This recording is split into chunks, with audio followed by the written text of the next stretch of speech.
The 2016 election is over, but there are still special elections occurring across the country in numerous locations, and we currently have a real opportunity to elevate progressives that would be game changers.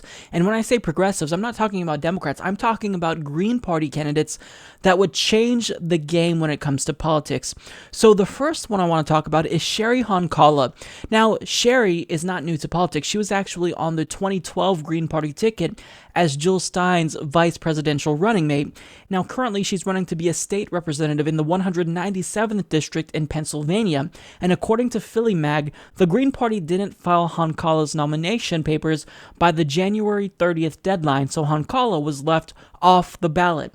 She petitioned a Commonwealth judge to order the Pennsylvania Department of State to put her name on the ballot, claiming that a Green Party representative and a state employee had miscommunicated about the filing process, but Judge Wesley Oler Jr. rejected the petition this afternoon. So after that, any normal person would give up if they didn't really care about politics, but she is not. She's trying to persevere in spite of this, and she is now continued her campaign, but she's doing a write-in campaign that's unprecedented, really.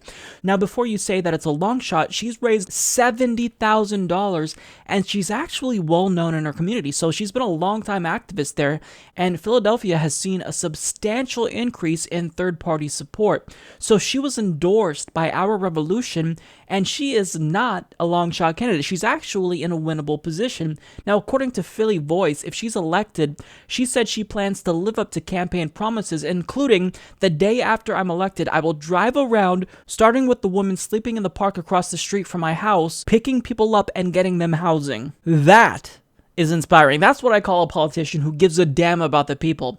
Now, if you're wondering about her other policy positions, she is basically the female equivalent of Bernie Sanders. I think that most of us in this country have been taught to adjust to a lower standard of living, that somehow that there's not enough to go around, and that people are taught to proceed from this notion of scarcity, when we actually live in a very wealthy nation. And I've had the opportunity to travel all over the world, and people just don't get it.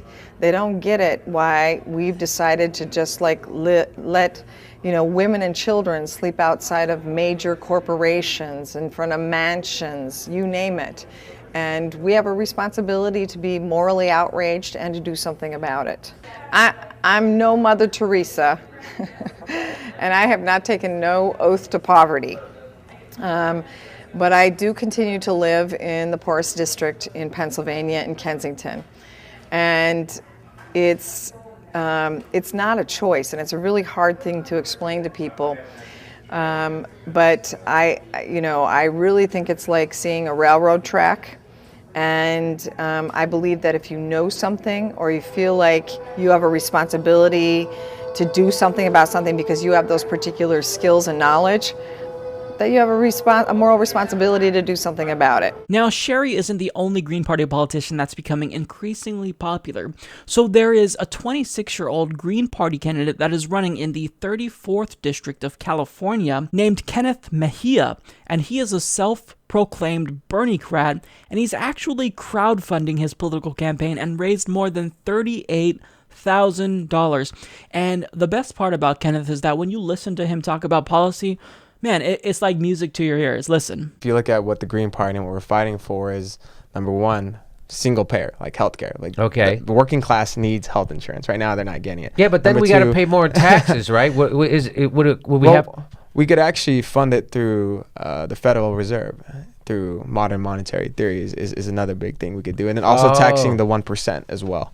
So in terms of helping the working class, what we want to do is, what I'm pushing for in my platform is guaranteed basic income, $12,000 a year. Oh, you guys are so rad. See, that's the problem. You guys get so crazy. That scares the hell out of everyone listening when you say stuff like, they're like, well, they're crazy. Yeah. Another big thing, 30-hour work weeks. You know, there are like 8 countries in Europe who work less than 30 hours. You know how, on average, how much Germany works? Germany works less than 25. 25 hours a week? Yeah, on average. And they provide healthcare as a right. They provide education as a right. How else can we provide the working class education as a right? Like, that's another big thing. And canceling student debt. So how could they do that? How does Germany people work half as much as they do in America? Basically, is that what you're saying? Right. Those other countries, exactly. Those industrialized nations, they work lesser hours. Wow. So what he's saying there is identical to my beliefs. He's basically a male equivalent of Jill Stein. So I kind of see Cheri Honkala as a female equivalent of Bernie Sanders, and I see Kenneth Mejia as a male equivalent of Jill Stein, even though he identifies as a Bernie-crat. But what he's saying here are policies that I absolutely agree with, that most people think is too liberal. He's talking about a universal basic income of $12,000 per year. This is something that I think is essential, especially when you see how our economy is gravitating towards automation. So we have to guarantee people a standard of living that they will not fall below. And if you give them $1,000 per month, you are ensuring that a lot more people will not fall victim to homelessness or poverty or hunger. So these are policies that I think are humane, that as a humanist, I am obligated to support. I love everything that he's saying. So these are people who I think would be game changers. We have to support them. Now, Cheri's election is coming up. So if you do want to support her campaign and donate to her, you're going to have to do it quickly, because I believe next week is when her election is occurring. And towards the end of the month, Kenneth's election will be occurring. So these are people who really inspire me, because in spite of the odds that are stacked against them, I mean, running a write-in campaign, being a Green Party candidate, I think that these people are so inspiring, and when you're seeing how much money they're able to raise just through grassroots methods, not taking any corporate donations, this is the future. This is absolutely the future of the country, because if our politicians are not willing to get money out of politics, we will see more crowd-funded political campaigns. I mean, look at Lawrence Lessig. He was running on the Democratic Party ticket, and even though they brazenly rigged it against him before they rigged it against Bernie, he raised $1 million, and he said, he would get into the presidential race if he raised $1 million, and he did. So this is what we are beginning to see. We're seeing the shift of true progressives from raising money off of big donors to crowdfunding their campaigns. It's incredibly inspiring, and during this dark political time that we're currently in, these types of candidates are what we need more of. So if you can support them in any way, please do it, because these are the people who are going to change the country. And even if they're not successful, they're still paving the way for other progressives that see that it's possible that you can raise money exclusively via grassroots methods. You don't have to take money from large corporations. You can take money from the people and represent the people exclusively, and show them that you're only looking out for their interests by taking their money only.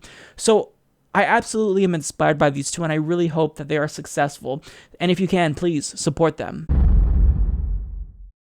Support this podcast by joining the independent progressive media revolution today at humanistreport.com.